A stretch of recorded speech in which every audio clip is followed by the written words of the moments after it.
In the summer of 1942, something unusual appeared on the battlefields of northern France. German panzer crews got their first look at the British Churchill tank during the catastrophic Dieppe operation on August 19th, and their reaction wasn't terror. They laughed. The machine looked like it had driven straight out of the trenches of the First World War, moving at a pace that made their Panzer IVs seem like racing cars by comparison. German combat reports from Dieppe dripped with arrogance. One tank commander called the Churchill a rolling bunker, and he didn't mean it as praise. The scorn had data behind it. German intelligence measured the Churchill's top speed at roughly 15 miles per hour on paved roads, while the Panzer IV could manage an impressive 25. In the strategy that had smashed Poland and France and pushed deep into the Soviet Union, speed was everything. Blitzkrieg depended on fast breakthroughs, encirclements, and unrelenting pressure. A tank that couldn't keep column speed wasn't just outdated, it was a danger to its own crew. German tankers coined infantry panzer as an insult. The Churchill's shape did nothing to help. With a tall, flat-sided hull and tracks running the full length of the body, it looked ancient next to Germany's sleek, sloped armour. To British engineer Dr. H. Merritt, it was a deliberate design. To German eyes, it ignored every principle of modern armoured warfare. While German designers obsessed over low profiles and deflecting angles, the Churchill stood upright and obvious, a target seemingly made for enemy gunners. Its early main gun, a 2-pounder, was already outdated by 1942 and struggled to punch through the front armour of newer German tanks. At Dieppe, the Churchill's first battle seemed to prove the critics right. Of the 58 Churchills that reached the beach, not one got away. Some bogged in the shingle. Some were knocked out by anti-tank guns that found the slow targets easy to hit, and the rest were abandoned when the operation collapsed. German recovery teams hauled off several Churchills intact for testing, and the verdict hardened. This was a tank from a country that had forgotten how to fight a modern war. Wehrmacht technical notes circulated with photos of captured Churchills and arrows pointing to flaws. The suspension looked needlessly complex. The track design traded speed for grip, a meaningless swap, they said, when speed meant survival. Some German experts even suggested the Churchill was the product of British panic, a rushed design from a nation running out of ideas and materials. They weren't entirely wrong about the panic, but they missed the point. What German crews couldn't grasp from the flat beaches of Dieppe was that they'd met the Churchill in the one environment where it was genuinely weak. They judged a climber on a shoreline. It was like evaluating a mountain goat in a swimming pool. The Churchill had been built with a particular talent in mind, one that seemed old-fashioned and impractical to men used to the Russian steppe and the North African deserts. But wars don't always happen on ground that rewards speed. The Churchill's odd proportions make sense once you feel the fear that gripped Britain in June 1940. Dunkirk had just happened. The British Expeditionary Force barely got home, leaving almost every tank, truck, and gun behind in France. Britain now faced a real chance of invasion with an army that had rifles, and little else. The War Office looked at the wreckage of its armoured force and made a decision born of desperation. Britain needed a new heavy infantry tank, and needed it immediately. The July 1940 requirement document read like a nightmare. Many senior officers were veterans of the Great War. They convinced themselves that any German landing would bog down into trench fighting. They pictured ground cut by ditches, concrete shelters, and hardened nests. 1918 all over again, but with higher stakes. The tank they wanted had to cross wide trenches, scale vertical steps, and deliver mobile artillery for infantry assaults on fortifications. Speed could wait.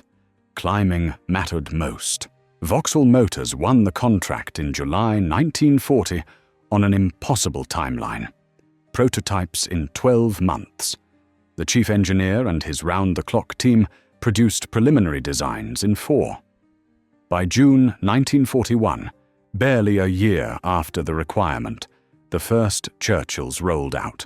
It was astonishingly fast by any standard, and speed has a price. The Churchill that entered service was effectively a test bed pushed into production before proper trials. Failures appeared at once. Early Churchills were so unreliable that German mockery almost seemed fair.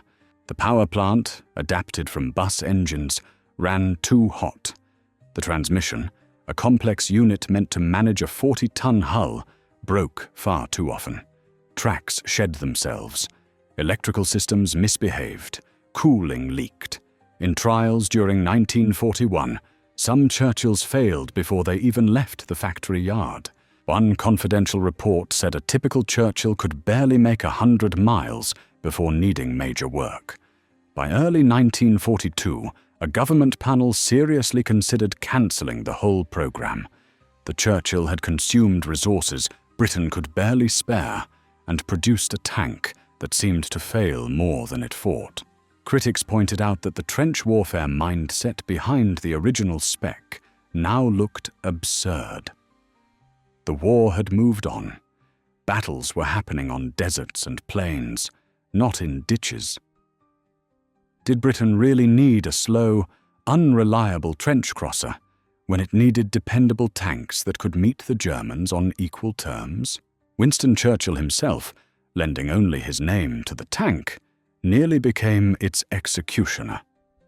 He hated the machine's early record and said so bluntly in meetings.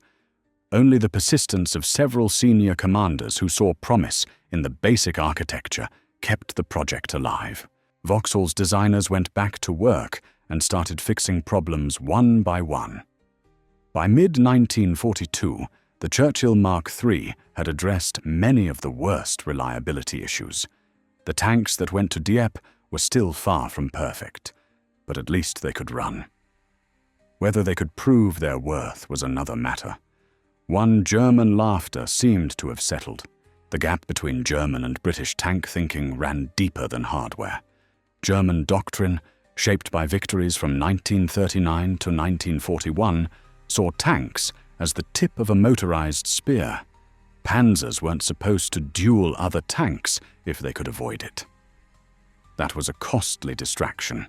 Their job was to punch through, race into the rear, and create confusion faster than the enemy could respond. That required machines that could move fast, hit hard, and keep going. The Panzer IV, backbone of German armor by 1942, could do around 25 miles per hour on roads and roughly 16 cross-country. Later models carried a long-barrel 75mm gun that could kill most Allied tanks at range. The Churchill, by contrast, topped out at 15 on roads in ideal conditions. Off-road, it often slowed to the point where infantry wondered if they should just walk alongside. German officers who fought Churchills found them easy to outflank. A panzer could simply drive around, take a side position, and fire at leisure. The Churchill could traverse its turret fast enough, but that means little when your opponent is circling at 20 while you crawl at 15. In open country, where most tank fights occurred, the Churchill was at a clear disadvantage against almost any German machine. But speed was not the Churchill's game. British engineers had made a conscious trade that puzzled German analysts.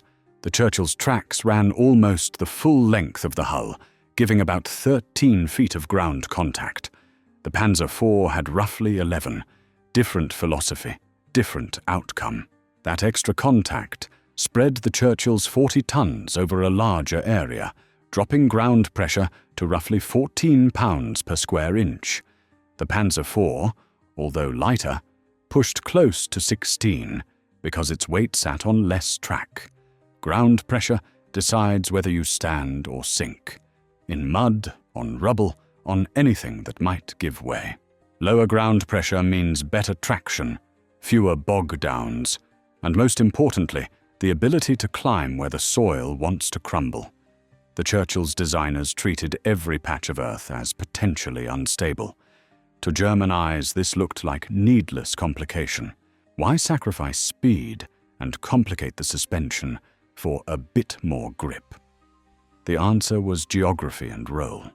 German tanks were built for the broad spaces of Eastern Europe and the open deserts of North Africa, places where mobility meant survival. British infantry tanks, Churchill's class, were built to move with foot soldiers against fortified positions. They had to go wherever the infantry went, which often meant ground where speed was impossible anyway. A tank that follows men up a steep hillside doesn't need to be fast. It needs to make the climb. German doctrine had no real equivalent to the infantry tank idea. The closest was the assault gun, the Stu-G, but even those emphasized mobility within their purpose, deliberately designing a slow tank cut across the very ideas that had brought Germany victory. That blind spot meant German designers never truly wrestled with the problem of extreme slope climbing. Why would they? The decisive tank fights, or so they thought, happened on terrain that favored fast machines. But getting a 40-ton box up a hill is harder than it sounds. Three forces fight for control on a steep slope: engine power pushing up, gravity pulling down, and tread-to-ground friction deciding whether you move or just spin. Get any one of those wrong, and your tank becomes a very expensive sled, sliding backward. Churchill's designers understood that math, even if their solution looked odd to conventional thinkers. Track design matters more than most realize. Churchill's tracks used relatively wide, flat pads with aggressive ridges that bit into loose soil. Each shoe was about 14 inches wide, spreading weight and offering many small grip points. But width alone isn't the whole story. The Churchill used a dual-pitch track, two different link lengths alternating around the run. That created an irregular contact rhythm that disrupted slipping. If one section started to lose bite, the next had already engaged. German tracks were generally single pitch. Easier to build and service, yes, but more regular and more predictable in how they could lose grip on difficult ground. Suspension was where the Churchill truly broke the mold. Most tanks of the day used torsion bars or leaf springs, great for smoothing out high-speed cross-country runs. The Churchill used something different, a coil-spring suspension with 11 small road wheels per side. It looked fussy. More wheels meant more failure points, more maintenance, more weight. German engineers studied captured Churchills and shook their heads. But those 11 little wheels weren't there for comfort. They kept the track in constant contact with the surface, regardless of bumps and dips. Climbing, if the track stays planted, you keep moving. Hit a rock halfway up, and one or two wheels ride over, while the other 9 still hold the ground. The track never fully unloads, never loses the friction that prevents a slide.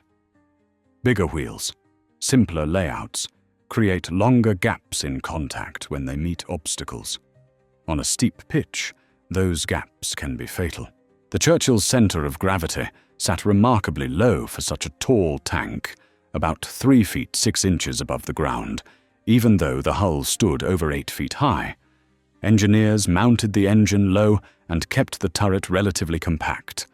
A low center of gravity cuts the backward flip risk while climbing. Pitching moment. But in practice, it's the difference between cresting and cartwheeling. German tanks optimized for speed, and silhouette often carried higher centers, making them more prone to rearward pitch on extreme slopes. Ground pressure figures complete the picture. At 14 pounds per square inch, the Churchill on a 30-degree slope still kept each contact point below the shear strength of most soils. The shoes didn't punch through and trigger the heart-stopping slide, even with the engine screaming. A Panzer IV attempting the same pitch ran right at the edge of its traction envelope, treads churning loose dirt, hunting for something solid. That wasn't theory.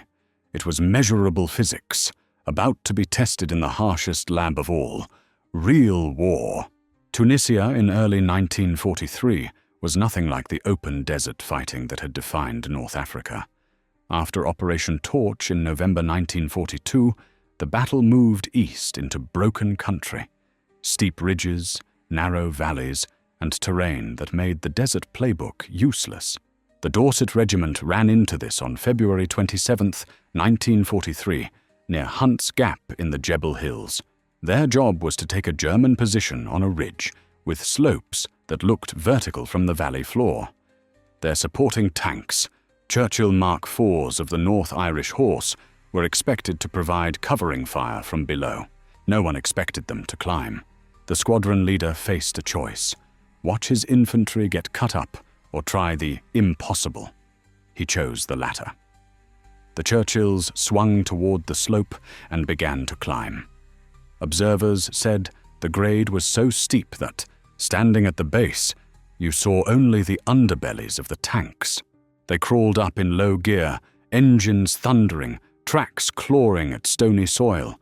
German troops on the crest ignored them at first, assuming they'd slide back or stall. They didn't. After 10 grinding minutes, 3 Churchills popped over the lip and straight into the position. The garrison, confidently firing down at the British infantry, suddenly faced 40 tons of steel where tanks were not supposed to be. The position emptied within minutes. News of the impossible climb spread through both armies with the speed reserved for truly shocking events. Within a week, similar stories came from fights across the Tunisian mountains. On March 6th, near Mejez el Bab, Churchills of the 51st Royal Tank Regiment climbed slopes to support infantry attacks on positions above the Mejerda Valley. A captured German officer, questioned afterward, was genuinely baffled. His training said to sight anti-tank guns on hilltops because tanks couldn't get there. The Churchills made that rule irrelevant. In the Kasserine sector, where American forces had been mauled by Rommel in mid-February, Churchills arrived in early March as part of the Allied reorganization. At the Tabaga Gap on March 21st and 22nd, they operated on ground German planners had written off as impossible for armor. One key fight involved a German observation post on a mountainside overlooking the approach. British intelligence knew it was there. The problem was reaching it. The slope measured 38 degrees, beyond any tank's limit, or so everyone thought. Except the Churchill made it. The post's last radio message was reportedly frantic, shouting about tanks appearing where tanks couldn't be. German reports from Tunisia shifted tone. The sneering of 1942 gave way to wary respect, though some officers still clung to the idea that the Churchill was fundamentally flawed. A March 1943 assessment noted the Churchill's surprising ability on steep slopes, then argued it had limited tactical value since most battles took place on more favorable ground. Technically true, and completely beside the point. The Churchill didn't need to win everywhere. It only needed to win where hills mattered. In Tunisia's mountains, hills mattered a lot. By April 1943, as the campaign neared its end and Axis forces were pushed to the sea, German operational notes advised against occupying crests when Churchills were present in the sector. A remarkable reversal. The tank they had mocked at Dieppe had forced the Wehrmacht to change its defensive habits. The slow, old-fashioned infantry tank had found its battlefield, and on that battlefield, speed mattered less than going where the enemy thought you couldn't. Tunisia was only the rehearsal. When Allied troops hit Sicily on July 10th, 1943, the Churchill crews of the 25th Army Tank Brigade knew what awaited them. More mountains. Sicily's interior is a fortress of volcanic ridges and ancient stone towns clinging to slopes that seem to mock armored warfare. American Shermans, which had done well in North Africa's open spaces, found gradients that turned reliable drivetrains into liabilities. A Sherman could manage perhaps 30 degrees in ideal conditions before tracks began to lose bite. Sicily offered worse than that, and ideal was in short supply. The fight for Saint-Tropez in early August showed what the Churchill could do. making Tunisia look modest. Saint-Tropez sits atop a ridge with approaches the Germans considered tank-proof. On August 2nd, Churchills of Canada's Three Rivers Regiment proved them wrong. Climbing access tracks later measured at 42 degrees. Positions set to rake infantry down the slopes were suddenly hit at point-blank range by tanks that had climbed what were essentially goat paths. The town fell that same day. On the Italian mainland, beginning with the Salerno landings on September 9, 1943, the Churchill turned from useful specialist to essential tool. Italy's spine, the Apennines, runs like a geological wall down the peninsula, tailor-made to torment planners. Every river valley led to ridges. Every ridge masked another. The Germans, masters of defense, fortified them all. The Gustav Line, the Hitler Line, the Gothic Line, each used terrain that favored the defender. Attacking uphill into strong points is every infantryman's nightmare, unless you can bring your guns with you. The Churchill could bring its gun. At Monte Cassino, through the brutal fights from January to May 1944, Churchills worked in conditions unthinkable to pre-war designers. The slopes around the abbey weren't just steep, they were covered in shell-blasted rubble, ground where every yard gained could be lost in a sudden slide.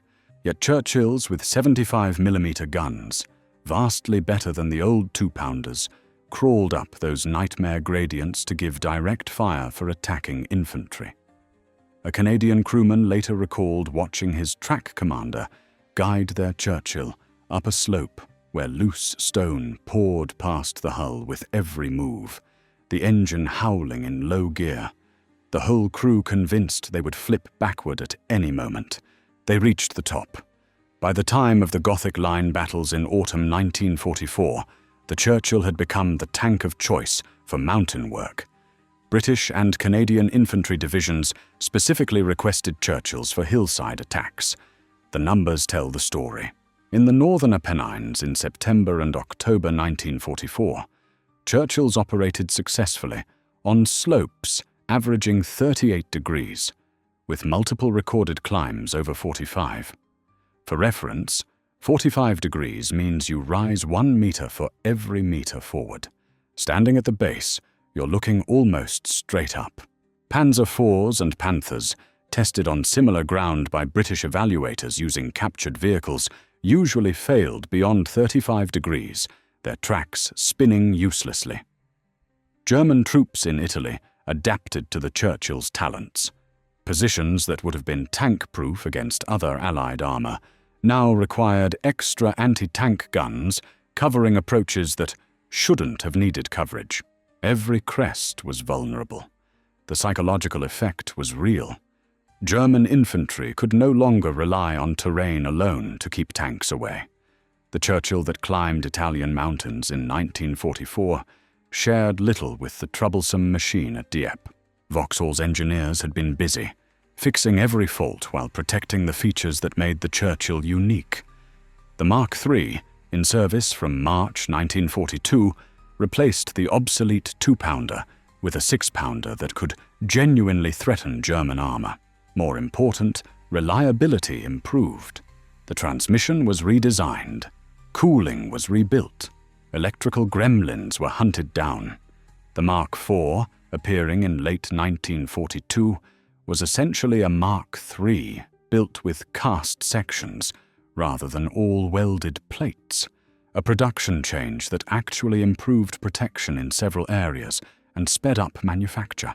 By early 1943, as Churchills proved themselves in Tunisia, factories were delivering tanks that could finish the job without breaking down halfway. That sounds basic, but reliability is the foundation of everything else. A brilliantly designed tank that won't start is just an expensive bunker. The real transformation came with the Mk VII, which reached units in October 1944. It kept the climbing magic and solved two criticisms that had haunted the design since Dieppe: armor and gun. The Mk VII's frontal armor measured 152 millimeters, up from the Mark III's 102 and close to the Tiger I's frontal protection. Its 75mm gun, while not the equal of Germany's long 75, was good enough for most targets the Churchill faced. Crucially, the added weight didn't ruin the climb. At about 41 tons, the Mk VII's suspension took the extra mass in stride, and ground pressure stayed low enough to preserve the traction edge. German intelligence reports from late 1944 show a clear shift. A captured Wehrmacht operational note from November, issued in Italy, recommended engaging the British Churchill heavy tank at maximum range when possible, and warned that formerly reliable hilltop defences might not be safe against it. Heavy is the key word. Germans had initially labelled the Churchill a medium despite its weight. The relabelling showed a new understanding. When employed correctly, the Churchill was a serious opponent.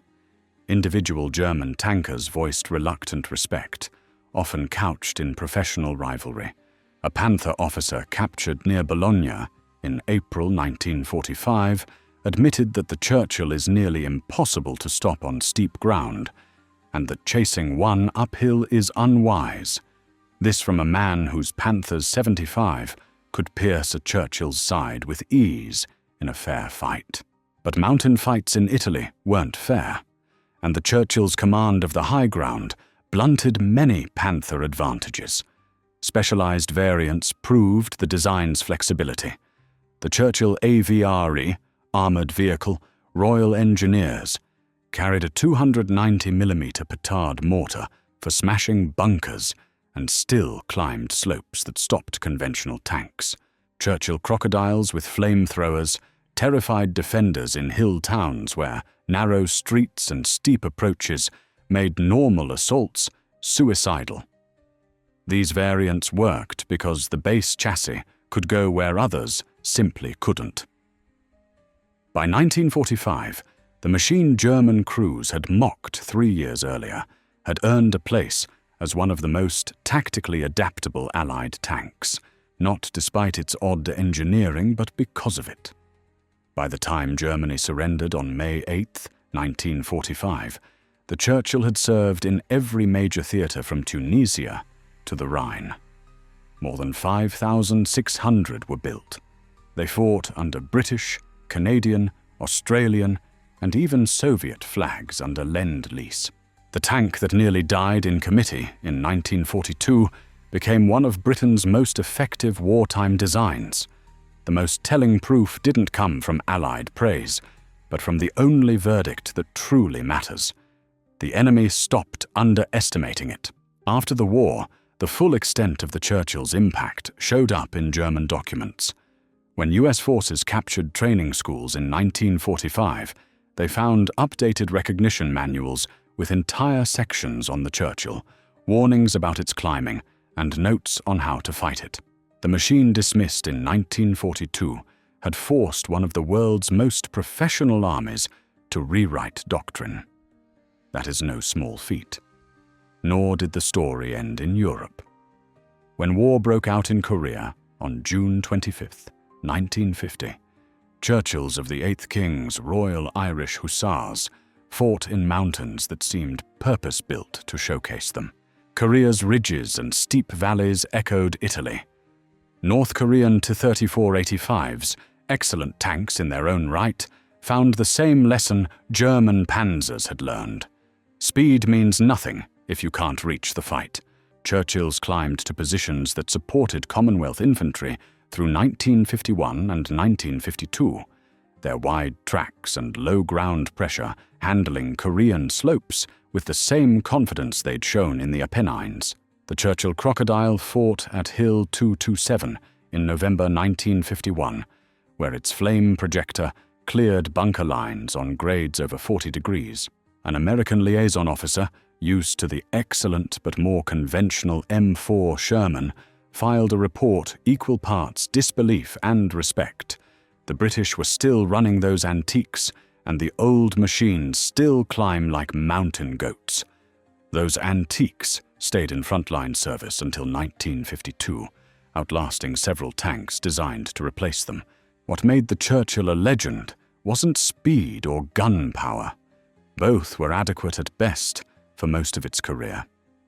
It was the way it solved a problem most designers ignored because they assumed it didn't matter. Mountains exist, hills exist, rubble exists, mud exists. Designing a tank that moves fast on good ground is relatively easy. Designing one that goes anywhere the infantry needs, regardless of ground, takes different thinking. The Churchill's engineers had that thinking, even if contemporaries mistook it for failure. The bigger lesson reaches beyond tanks. Engineering isn't about the perfect solution on paper. It's about solving real problems in real conditions. German tanks were masterpieces, tuned to environments that played to their strengths. The Churchill was a masterpiece, tuned to environments that exposed everyone else's weaknesses. When you're climbing a 40-degree slope under fire, theoretical advantages in speed and gun caliber become very theoretical. The last Churchills left British service in 1952, though some served with Ireland until 1969.